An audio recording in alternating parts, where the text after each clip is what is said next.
கேடு கெட்ட வேலை பார்த்த மனோஜையும் விஜயாவையும் அண்ணாமலை 4 தட்டு தட்டி போலீஸில் பிடிச்சு கொடுத்தா தான் புத்தி வரும் அப்படின்னு உங்களுக்கும் தோணுனா இந்த வீடியோவுக்கு லைக் பண்ணிட்டு வாங்க நாளைக்கான ப்ரோமோக்கான ப்ரெடிக்ஷன் என்னன்னு பார்க்கலாம். போலி கையெழுத்து போட்டு கெட்டிக்காரத்தனமா பத்திரத்தை வாங்கிக்கிட்டு சிந்தாமணி கொஞ்ச நாள் கழிஞ்சதுக்கு அப்புறமா விஜயா கிட்டையும் மனோஜ் கிட்டையும் கேட்குறாங்க, என்ன மாஸ்டர் நீங்க வட்டியே சரியா கட்டுறது இல்லைன்னு சொல்லி ஃபைனான்சியர் ரொம்ப கோச்சுக்கிறாரு அப்படின்னு சொல்லிட்டு கேட்க உடனே விஜயாவும்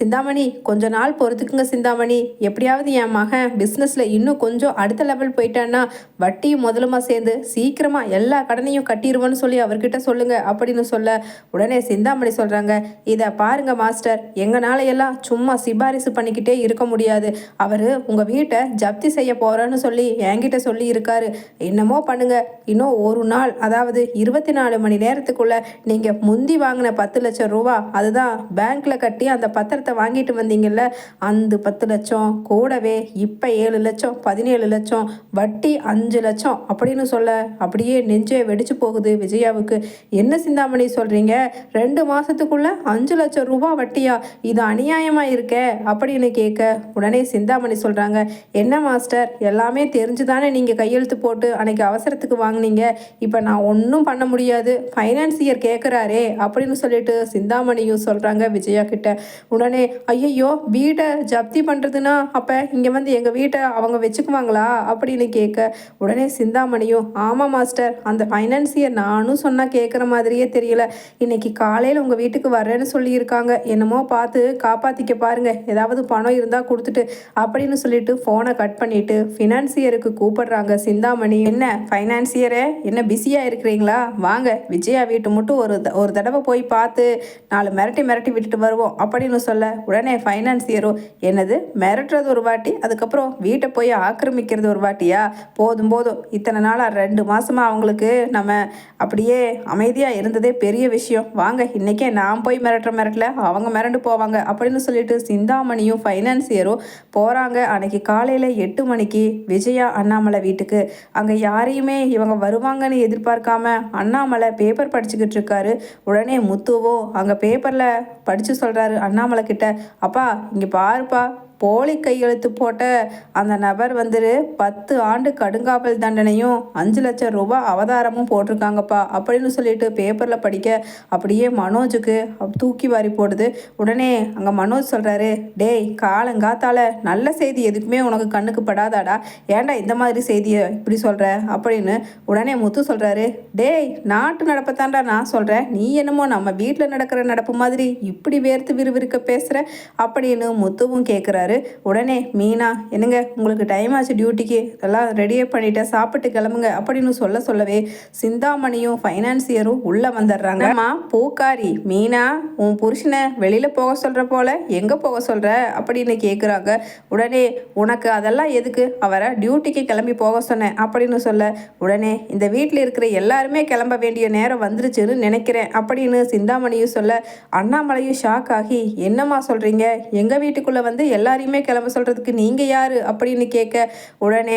அங்க முத்து சொல்றாரு, என்ன எல்லாரையும் ஏமாத்துற மாதிரி எங்க வீட்டையும் ஏமாத்திடலான்னு நினைக்கிறியா அப்படின்னு. ஏமாத்திடலான்னு நான் நினைக்கல கண்ணு, இங்க பாரு பத்திரத்துல கிளீனா இந்த வீட்டோட உரிமையாளர்களான அண்ணாமலையும் விஜயாவும் கையெழுத்து போட்டு எனக்கு பத்திரத்தை பதிவு பண்ணி கொடுத்துருக்காங்க அப்படின்னு சொல்ல உடனே விஜயா திருன்னு முழிக்கிறாங்க. சிந்தாமணி எதுவாக இருந்தாலும் அப்புறம் பேசிக்கலாம் போங்க அப்படின்னு சொல்ல உடனே அங்கே எழுந்திரிச்சு கண்ணாடியை கழட்டிட்டு அதிர்ச்சியாகி நிற்கிற அண்ணாமலை, விஜயா நீ ஏன் பதட்டப்படுற, நம்ம 2 பேருமே கையெழுத்து போடல அப்படின்னு சொல்ல உடனே சிந்தாமணி, என்னது அப்போ இது யாரு கையெழுத்து நல்லா பாருங்கண்ணே அப்படின்னு சொல்லிட்டு அங்கே பத்திரத்தை நீட்டுறாங்க. அதை பார்த்துட்டு அண்ணாமலையே ஷாக் ஆகிடுறாரு. உடனே அப்பா என்னப்பா இது, உன் கையெழுத்து கரெக்டாக தான் போட்டிருக்கு, நீ எப்போவாது போட்டியாப்பா அப்படின்னு சொல்ல உடனே மீனா சொல்கிறாங்க, என்னங்க பேசுகிறீங்க, மாமா எதுக்கு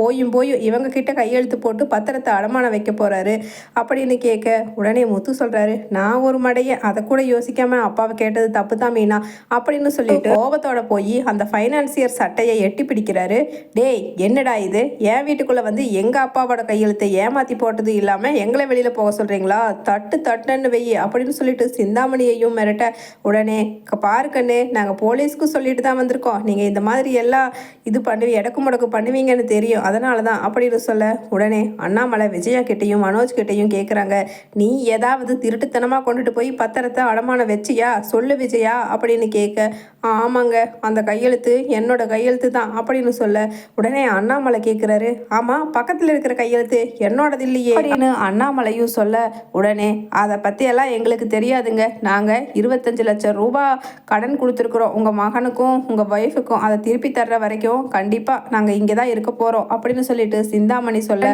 விஜயாவும் மனோஜும் அண்ணாமலை காலில் விழுந்து எங்களை மன்னிச்சிருங்க அப்படின்னு அழுகிறாங்க. உடனே அங்கே அண்ணாமலை தான் காலில் போட்டிருக்கிற செருப்பை பையாவையும் மனோஜையும் அடிக்க போறாரு. உடனே சிந்தாமணி சொல்றாங்க, இதை பாருங்க, உங்க குடும்ப பஞ்சாயத்து எல்லாம் வெளியில போய் ரோட்ல நின்று பண்ணுங்க, இது என் வீடு அப்படின்னு சொல்ல, உடனே அங்க மீனா சொல்றாங்க, இதை பாரு, நீ உன் இஷ்டத்துக்கு போலி கையெழுத்து வாங்கி இப்படி வீட்டில் வந்து இருக்கிறவங்களை காலி பண்ணணும்னு சொல்லி எந்த சட்டத்திலையும் கண்டிப்பாக சப்போர்ட்டாக இருக்க மாட்டாங்க, நான் இப்போவே எனக்கு தெரிஞ்ச இன்ஸ்பெக்டருக்கு ஃபோன் பண்ணுறேன் அப்படின்னு சொல்ல, உடனே சிந்தாமணியும், ஆமாம் ஊனா உனக்கு அந்த ஒரு இன்ஸ்பெக்டர் இருக்கிறாரு, வர சொல்லு, எங்களுக்கு என்ன பயமா அப்படின்னு சிந்தாமணியும் சொல்ல, இன்ஸ்பெக்டரும் வர்றாங்க. வந்தவர் அந்த பத்திரத்தை படித்து பார்த்துட்டு, என்ன சார் நீங்களும் தானே கையெழுத்து போட்டிருக்கீங்க, அச்சு அசலாக உங்கள் கையெழுத்து போலவே இருக்கே அப்படின்னு சொல்ல, உடனே அண்ணாமலை, சார் இது நான் போடல, என் புள்ள மனோஜ் ஏமாற்றி போட்டிருக்கா சார் அப்படின்னு சொல்ல, உடனே அங்கே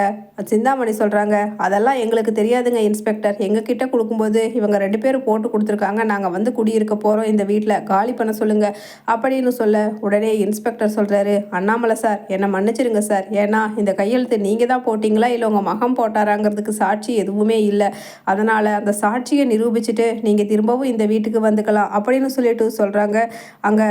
போலீஸ்காரங்களும் உடனே அண்ணாமலை எங்கே போகிறதுன்னு தெரியாமல் நிற்க, உடனே பதறி அடிச்சுட்டு உள்ளே வர்ற பார்வதி, அடி பாவி விஜயா, அண்ணாமலை அண்ணனையே நடுத்தெருவில் நிறுத்திட்டியே, உனக்கு எந்த பேராசையும் இந்த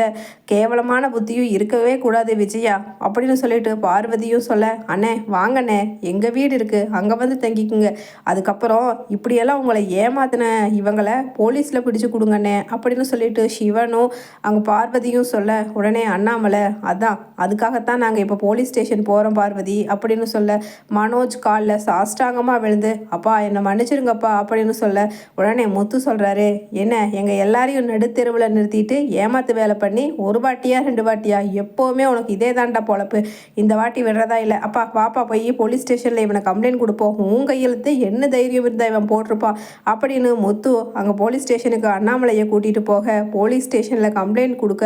உடனே போலீஸ்காரங்களும் வந்து அரெஸ்ட் பண்ணிட்டு போகிறாங்க மனோஜை. மனோஜ் என்ன பண்ணுறதுன்னு தெரியாமல் திக்கு திணறி நிற்கிறாரு அங்கே ஸ்டேஷனில் லாக்அப் கொள்ளத்தில். விஜயாவும் நிற்க, அதே சமயம் ரோஹிணி பணத்தை கொண்டுட்டு வந்து அவங்க ஹஸ்பண்டோட அண்ணன் கொடுத்த பணத்தை கொடுத்து 2 பேர்த்தையும் வெளியில் எடுத்து நல்லவளாக நடிக்கிறா.